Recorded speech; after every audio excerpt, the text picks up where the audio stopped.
آج ہم حاضر ہیں creation of the universe and human کے سیکنڈ ایپیسوڈ کے ساتھ۔ پہلے حصے میں ہم نے حضرت آدم کے جنت میں داخلے اور ابلیس کے جنت سے نکالے جانے تک بات کی تھی۔ آج ہم بات کریں گے کہ ہمارے جد امجد حضرت آدم علیہ السلام نے جنت میں کیسی زندگی گزاری اور پھر کیا وجہ بنی کہ آپ کو زمین پر بھیج دیا گیا، اور زمین پر اترنے کے بعد حضرت آدم اور بی بی حوا نے کیسے کاروبار زندگی شروع کیا اور وہ کن کن حالات سے گزرے۔ آگے بڑھنے سے پہلے ویڈیو کو لائک کیجئے، چینل کو سبسکرائب کیجئے اور بیل آئیکن پر لازمی کلک کیا کریں۔ حضرت آدم علیہ السلام کو اللہ تعالیٰ نے جنتی لباس پہنایا اور جنت میں داخل فرما دیا۔ یہ جنت کشمیر یا دنیا کی کوئی اور جگہ نہیں بلکہ اصلی جنت تھی جو اوپر آسمانوں میں ہے۔ اس جنت میں حضرت آدم علیہ السلام جہاں چاہتے گھومتے، جو چاہتے کرتے، لیکن خود کو اکیلا محسوس کرتے۔ اللہ تعالیٰ نے بی بی حوا علیہ السلام کو آپ کی بائیں پسلی سے پیدا کیا۔ جس وقت بی بی حوا پیدا ہو رہی تھی تو اس وقت فرشتوں سے پردہ کرایا گیا۔ جب حضرت آدم علیہ السلام سو کر اٹھے تو پوچھا، تم کون ہو؟ بی بی حوا نے جواب دیا، اللہ نے مجھے آپ کے لیے پیدا کیا ہے تاکہ آپ مجھ سے سکون حاصل کر سکیں اور آپ کی تنہائی ختم ہو سکے۔ اللہ تعالیٰ نے حضرت آدم اور بی بی حوا سے فرمایا، تم جہاں جانا چاہتے ہو جا سکتے ہو، جو کھانا چاہو کھا سکتے ہو، بس ایک درخت کا پھل کھانے سے منع کیا۔ کہا کہ اگر کھاؤ گے تو نقصان اٹھاؤ گے، ابلیس تمہارا اور تمہاری بیوی کا دشمن ہے، کہیں ایسا نہ ہو کہ وہ تمہیں جنت سے نکلوا دے اور تم مصیبت میں پڑ جاؤ۔ اب بات کرتے ہیں کہ وہ درخت کون سا تھا جس کا پھل کھانے سے اللہ پاک نے منع فرمایا تھا۔ اس درخت کے بارے میں کئی روایتیں مشہور ہیں۔ مشہور ہے کہ وہ گندم کا پودا تھا، ایک قول یہ بھی ہے کہ وہ انگور کی بیل تھی، کچھ حوالوں میں سیب کے درخت کا ذکر بھی ملتا ہے۔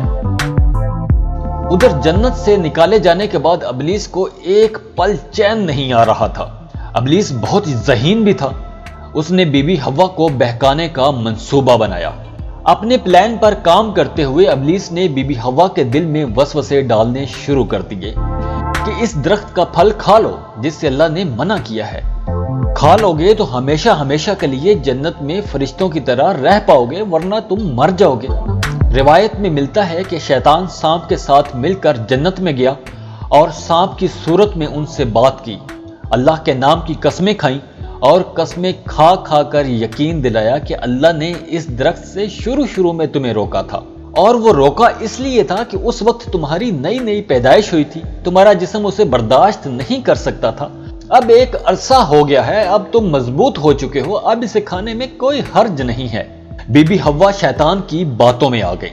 وہ سمجھ رہی تھی کہ اللہ کے نام کی قسم کھا کر کوئی غلط بات نہیں کر سکتا۔ بہرحال آدم اور حوا دونوں ابلیس کے بہکاوے میں آ گئے اور ایک دن انہوں نے وہ پھل کھا لیا۔ جیسے ہی انہوں نے وہ پھل کھایا تو سب سے پہلے ان کے کپڑے اتر گئے۔ شیطان کو معلوم تھا کہ اس درخت کی تاثیر یہ ہے کہ جو اسے کھاتا ہے وہ بے لباس ہو جاتا ہے۔ گویا شیطان نے انسان پر جو پہلا وار کیا وہ یہی بے لباسی کا وار تھا۔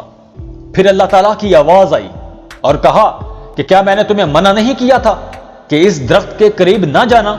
کیا میں نے تمہیں نہیں بتایا تھا کہ شیطان تمہارا کھلا دشمن ہے؟ اب اللہ تعالیٰ نے انہیں جنت سے اترنے کا حکم دیا اور فیصلہ فرمایا، تم انسان اور شریر جنات زمین پر بھیجے جا رہے ہو، تم زمین میں ایک دوسرے کے کھلے دشمن ہوں گے، قیامت تک تم ایک دوسرے کے خلاف رہو گے۔ اس دوران جو میرے بھیجے ہوئے پیغمبروں کی اطاعت کرے گا وہ کامیاب ہوگا، اور جو شیطان کے رستے پر چلے گا وہ جہنم میں جائے گا۔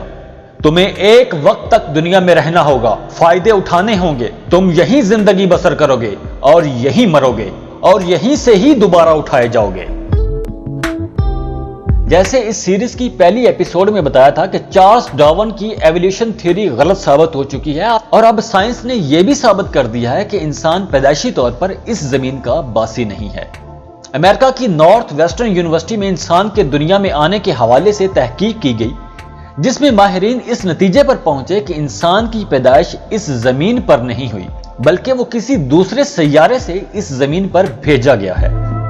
امریکہ کی ایک اور مشہور ریسرچر ڈاکٹر ایلس سلور نے اپنی کتاب ہیومن اور ناٹ فرام ارتھ میں یہ بھی دعویٰ کیا کہ انسان اس سیارے یعنی زمین کا اصل رہائشی نہیں ہے، بلکہ اسے کسی دوسرے سیارے پر تخلیق کیا گیا اور کسی وجہ سے اس کے اصل سیارے سے اسے زمین پر پھینک دیا گیا۔ انسان جس ماحول میں پہلی بار تخلیق کیا گیا اور جہاں یہ رہتا رہا ہے، وہ سیارہ اور وہ جگہ اس قدر آرام دہ اور پرسکون اور مناسب ماحول والی تھی جسے VIP کہا جا سکتا ہے۔ وہاں پر انسان بہت ہی نرم و نازک ماحول میں رہتا تھا۔ اس کی نازک مزاجی اور آرام پرست طبیعت سے معلوم ہوتا ہے کہ اسے اپنی روزی روٹی کے لیے کچھ بھی تردد نہیں کرنا پڑتا تھا۔ انسان بہت ہی لاڈلی مخلوق تھی جسے اتنی لگژری لائف میسر تھی۔ وہ ماحول ایسا تھا جہاں سردی اور گرمی کی بجائے بہار جیسا موسم رہتا تھا، اور وہاں پر سورج جیسے خطرناک ستارے کی تیز دھوپ اور الٹرا وائلٹ شعاعیں بالکل نہیں تھیں جو اس کی برداشت سے باہر اور تکلیف دہ ہوتی تھی۔ تب اس مخلوق انسان سے کوئی غلطی ہوئی اور اس کو کسی غلطی کی وجہ سے اس آرام دہ اور عیاشی کے ماحول سے نکال کر زمین پر پھینک دیا گیا۔ جس نے انسان کو اس سیارے سے نکالا وہ کوئی نہایت طاقتور ہستی تھی جس کے کنٹرول میں سیاروں اور ستاروں کا نظام بھی تھا۔ اس کے بارے میں ایک تفصیلی ویڈیو انفو چنکس کے پلے لسٹ میں موجود ہے، آپ وہاں سے دیکھ سکتے ہیں۔ میں اس ویڈیو کے اوپر آئی لنک بھی دے دوں گا، آپ وہاں سے بھی دیکھ سکتے ہیں۔ اسلامی تعلیمات کے مطابق انسان کی پیدائش کی جگہ جنت بتائی جاتی ہے، جسے اب 1400 سال بعد سائنسدانوں نے تحقیق کے بعد تسلیم کر لیا ہے۔ چنانچہ حضرت آدم اور بی بی حوا دونوں کو زمین پر الگ الگ مقامات پر اتارا گیا۔ حضرت آدم علیہ السلام کو کوہ ہند میں اور بی بی حوا علیہ السلام کو جرہ کے مقام پر اتارا گیا۔ زمین پر اترنے کے بعد دونوں بہت شرمندہ تھے۔ انہوں نے اپنی غلطی پر توبہ کرنا چاہی لیکن الفاظ سمجھ نہیں آ رہے تھے۔ پھر اللہ تعالیٰ نے انہیں یہ کلمات سکھائے، ربنا ظلمنا انفسنا وان لم تغفر لنا وترحمنا لنکونن من الخاسرین۔ جب آدم اور حوا نے یہ کلمات کہے تو اللہ تعالیٰ نے انہیں معاف کر دیا اور وہ ایک دوسرے کو تلاش کرتے کرتے عرفات کے میدان میں آن ملے۔ یہیں سے دنیا میں انسانی تہذیب کا آغاز ہوا۔ حضرت حوا علیہ السلام نے 20 بار بچوں کو جنم دیا۔ ہر بار جڑواں بچے پیدا ہوتے تھے، ایک لڑکا اور ایک لڑکی۔ جو ایک ساتھ پیدا ہوتے تھے وہ سگے بہن بھائیوں کی طرح ہوتے تھے، ان کی آپس میں شادی نہیں ہو سکتی تھی۔ جو الگ الگ پیدا ہوتے تھے ان کی شادی ہو سکتی تھی۔ انسانی آبادی بڑھانے کے لیے اس وقت اللہ تعالیٰ نے یہی حکم بطور شریعت نازل فرمایا تھا۔ اس طرح بی بی حوا نے کل 40 بچوں کو جنم دیا۔ حضرت آدم علیہ السلام نے اپنی اولاد کو وہ سب سکھایا جو اللہ تعالیٰ نے انہیں سکھایا تھا۔ سب ایک اللہ کی عبادت کرتے تھے، کھیتی باڑی کرتے اور جانوروں کو پالتے۔ حضرت آدم علیہ السلام کے بیٹوں میں 2 بیٹے کابیل اور حابیل بھی پیدا ہوئے۔ کابیل کے ساتھ جو بیٹی پیدا ہوئی وہ بہت خوبصورت تھی، اور روایتوں میں ملتا ہے کہ حابیل کے ساتھ جو بیٹی پیدا ہوئی وہ کہ اتنی خوبصورت نہیں تھی۔ کابیل نے حضرت آدم علیہ السلام سے کہا کہ وہ اپنی جڑواں بہن سے شادی کرے گا۔ حضرت آدم علیہ السلام نے اپنی شریعت کے مطابق منع کر دیا کیونکہ اللہ تعالیٰ نے اس کی اجازت نہیں دی تھی۔ کابیل کھیتی باڑی کرتا تھا اور سخت مزاج تھا اور اپنی ضد پر اڑ گیا، جبکہ حابیل بہت نرم مزاج تھے، وہ بکریاں چراتے تھے۔ بکری عاجز جانور ہے، اس کے ساتھ رہنے سے انسان کے اندر عاجزی پیدا ہوتی ہے، اسی وجہ سے ہر نبی نے بکریاں چرائی ہیں۔ تو ہوا یوں کہ کابیل اپنی ضد پر اڑ گیا، تو حضرت آدم علیہ السلام نے اشارہ خداوندی سے فیصلہ فرمایا کہ تم دونوں اپنی قربانی اللہ کے سامنے پیش کرو، جس کی قربانی اللہ تعالیٰ قبول کریں گے وہ اپنے موقف میں صحیح ہوگا۔ اس زمانے میں جب اللہ کے لیے قربانی کی جاتی تو آسمان سے ایک آگ آتی، جس کی قربانی وہ آگ کھا لیتی، اس کی قربانی قبول ہو جاتی۔ حابیل نیک اور مخلص انسان تھے، انہوں نے اپنے باڑے کے سب سے اچھے جانور کو قربانی کے لیے پیش کیا، جبکہ کابیل نے سب سے گھٹیا پھل نذرانے میں دیے۔ آگ آئی اور حابیل کی قربانی کو کھا گئی۔ حابیل کی جیت ہوئی اور کابیل کو شکست ہوئی۔ تو فیصلہ ہو گیا کہ حابیل متقی اور نیک انسان ہے اور وہ اپنے موقف میں درست ہیں۔ ادھر شیطان بھی زمین پر شر پھیلانے کے منصوبے پر کام کر رہا تھا۔ اس نے یہ موقع ہاتھ سے جانے نہ دیا۔ اس نے کابیل کے دل میں وسوسے ڈالنے شروع کر دیے۔ کابیل کو حسد ہونے لگا، بجائے نیکی اور تقوی کا راستہ اختیار کرنے کے وہ شیطان کے جال میں پھنستا چلا گیا۔ اسے حابیل پر بہت غصہ آنے لگا۔ اس نے ٹھان لی کہ وہ حابیل کو قتل کر کے رہے گا۔ ایک دن وہ موقع پا کر اس نے حابیل سے کہا کہ میں تمہیں ختم کر دوں گا۔ حابیل نے کہا کہ میں تم پر ہاتھ نہیں اٹھاؤں گا، میں مظلوم بننا پسند کروں گا، ظالم نہیں۔ قابیل نے حابیل کے سر پر بڑا سا پتھر مارا جس سے حابیل کی موت ہوگی۔ یہ دھرتی پر پہلا انسانی قتل تھا اور پہلی موت بھی۔ قابیل نے قتل کا جرم کر لیا، لیکن اس کو سمجھ نہیں آ رہی تھی کہ حابیل کی لاش کا کیا کرے، کیونکہ زمین پر ابھی تک کسی انسان کی موت نہیں ہوئی تھی۔